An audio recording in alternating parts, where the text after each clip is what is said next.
They told me I had 60 days to tear down the solar panels on my roof or pay them $23,500. What they did not know was that those panels were about to become the reason their entire HOA lost control of the neighborhood. And the funniest part is, a few months later, the same people who tried to force me to remove my system were begging me to keep it running because they needed the electricity it produced. My name is Ethan Parker. I was 35 years old when this happened, and at the time, I was just a software developer trying to live a quiet life in a small community outside Temecula, California. I was never the guy looking for fights. Honestly, I avoided conflict whenever I could. I worked from home, fixed things around my house on weekends, and spent most evenings with my wife, Claire, and our dog, Cooper, sitting on the back porch, watching the sunset. I bought my house because I wanted stability, a place where I could build something that was mine.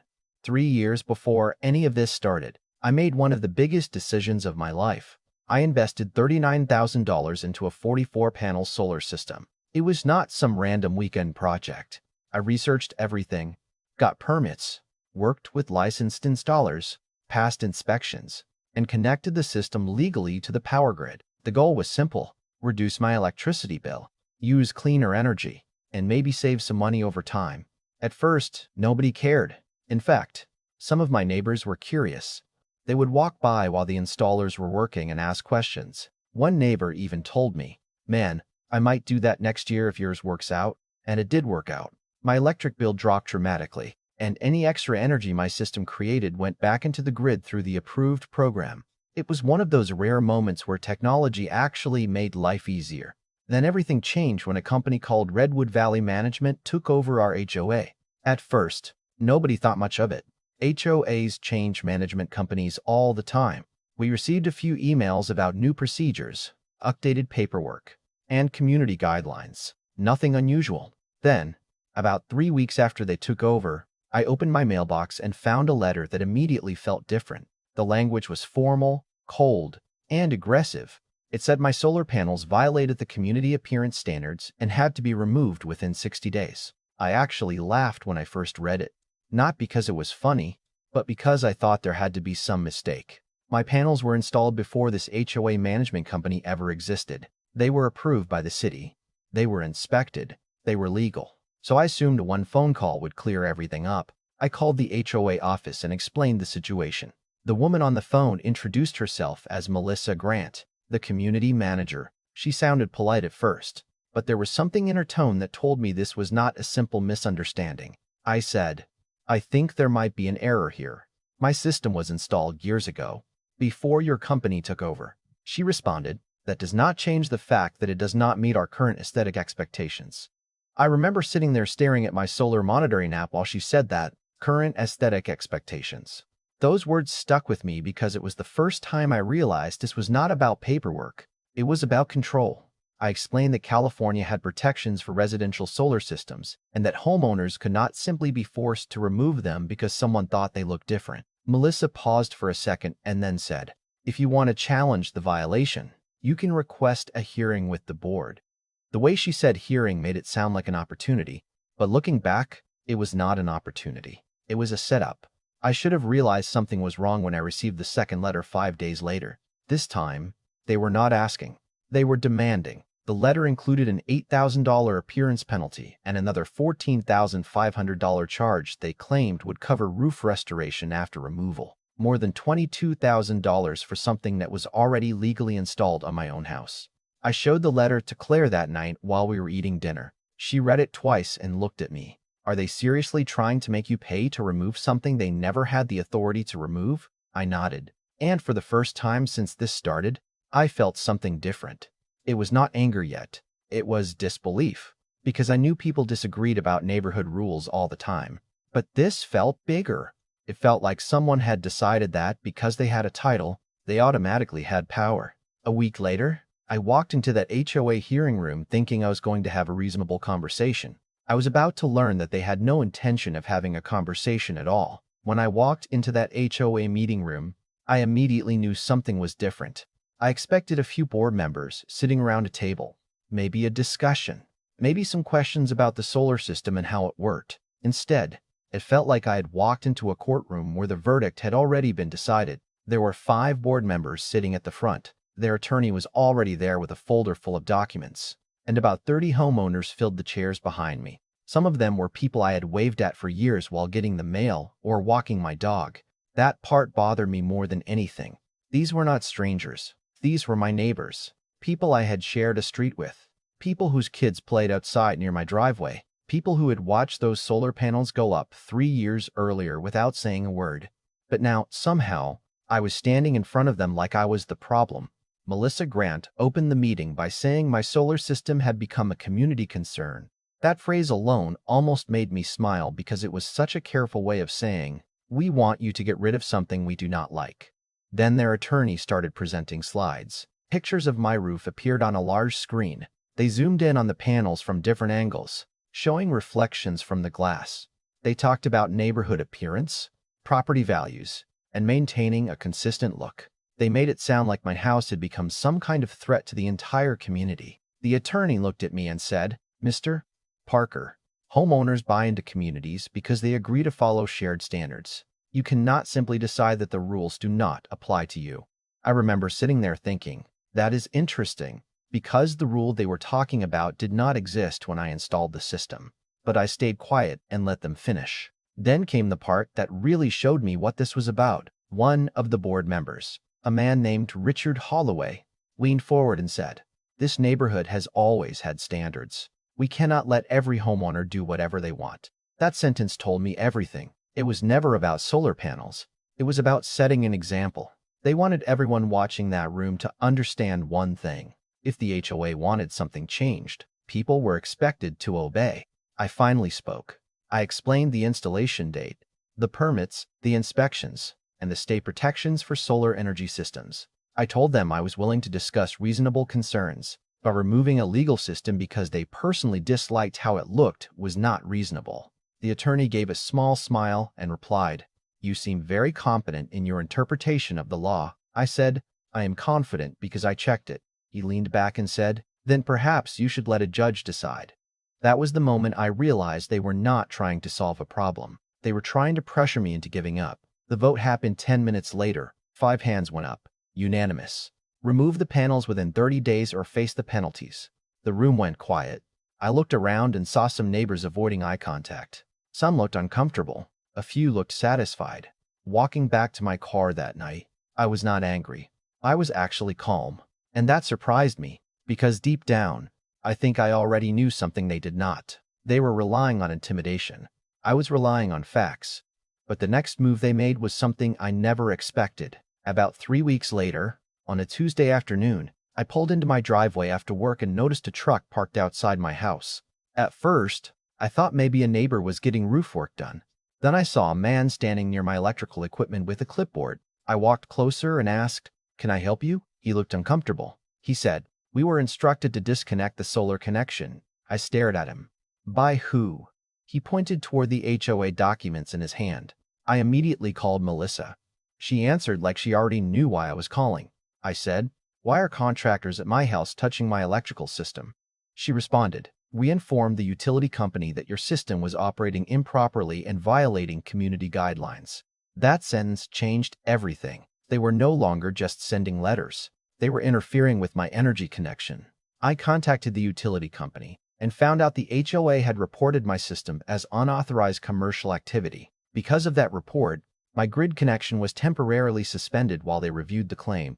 Within 2 days, my battery backup was empty. My home, the place where I had invested thousands of dollars to become more energy independent, was suddenly depending completely on the regular grid again. Claire looked at me that night and said, they actually did it. They found another way to hurt you because they could not win the argument. And she was right. But what happened next was something neither of us expected.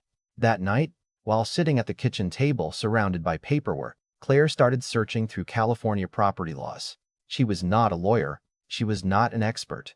She was just a wife who was tired of watching someone push her husband around. Around midnight, she looked up from her laptop and said, Ethan, I think you need to see this. She had found the exact section of California law that changed everything. The law protected existing solar installations from unreasonable HOA restrictions. especially systems installed before new rules or management changes. I read it 3 times. Then I called an energy attorney the next morning. After reviewing the documents, the attorney said something I will never forget. Ethan, they are not as powerful as they think they are. They made one mistake. They confused having authority with having the right. That was the moment the entire situation changed. Until then, I had been defending my home. Now I was going on offense. The attorney helped me document everything, from the first violation letter to the utility complaint. Then we started looking deeper into the energy records. And what we found was the part that nobody saw coming. Because while the HOA was accusing me of abusing the system, the record showed something completely different. For months, my solar output had been helping power parts of the community itself, and apparently, the HOA had been enjoying that electricity without ever asking permission, signing an agreement, or paying a single dollar. When my attorney showed me the energy records, I honestly thought there had to be some kind of mistake. I kept looking at the numbers on the screen, then looking back at him, waiting for him to say, "Actually, Ethan, we found an error." But he never did. The numbers were real. For months, the same HOA that had been sending me violation notices, threatening me with massive fines, and telling me my solar panels were a problem had been benefiting from the electricity those panels produced. The streetlights around the neighborhood, parts of the community pool system, and several shared facilities had been connected through the same energy network. They were not just complaining about my system, they were using the results of it. And that was the moment the entire situation took a completely different direction. I remember sitting there in my attorney's office thinking about that first hearing. The way they looked at me, the way they talked like I was some irresponsible homeowner who did not understand rules, the way they acted like they had all the power in the room. But what they did not understand was that power is not about who speaks the loudest. It is about who actually has the facts on their side. My attorney leaned back and said, "Ethan, they thought they were forcing you into a corner. They did not realize they were creating a record of everything they did wrong." That sentence stayed with me, because he was right. Every letter, every threat, every phone call, every attempt to disconnect my system had created evidence.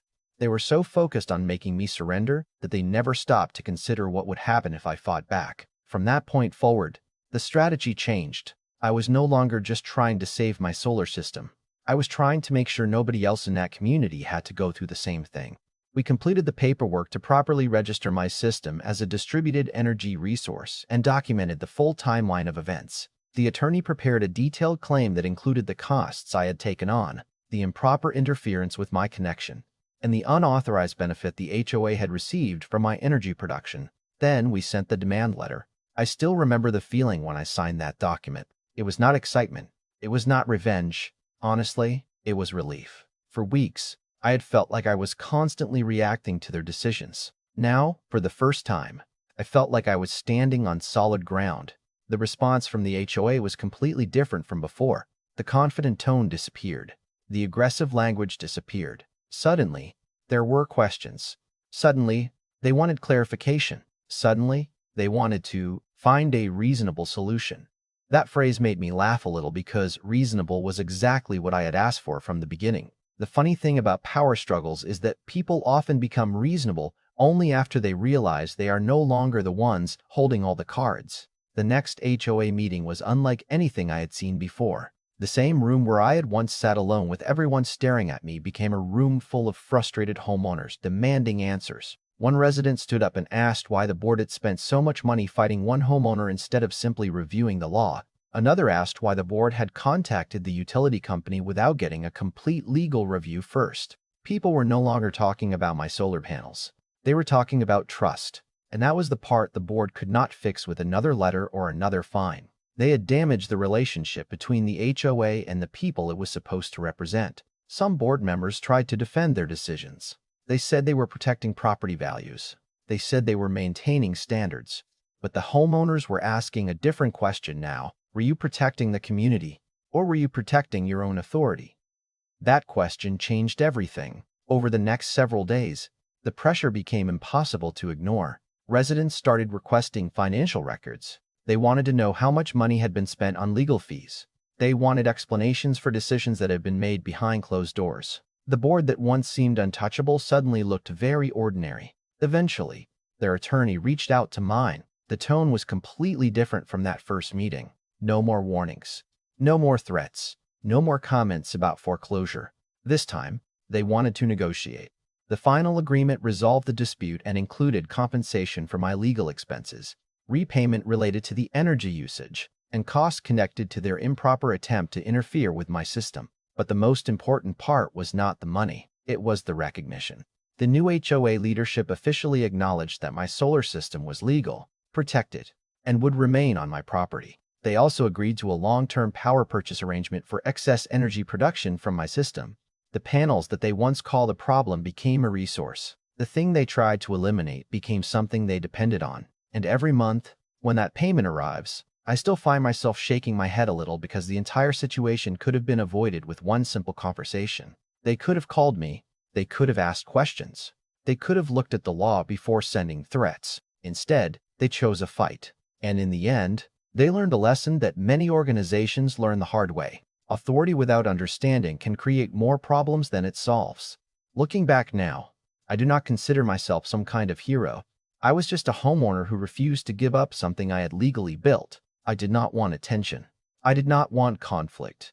I wanted the same thing most people want when they buy a house, to feel like they have a place that belongs to them. But when someone tries to take that away through intimidation, sometimes the only choice you have is to stand your ground. Today, those solar panels are still sitting on my roof. They are still generating energy every day. They are still saving money, helping power the home I built my life around, and reminding me of the strangest lesson I ever learned. The people who tried to shut off my power ended up depending on it, and maybe that is the part that bothers them the most. It was never really about the panels.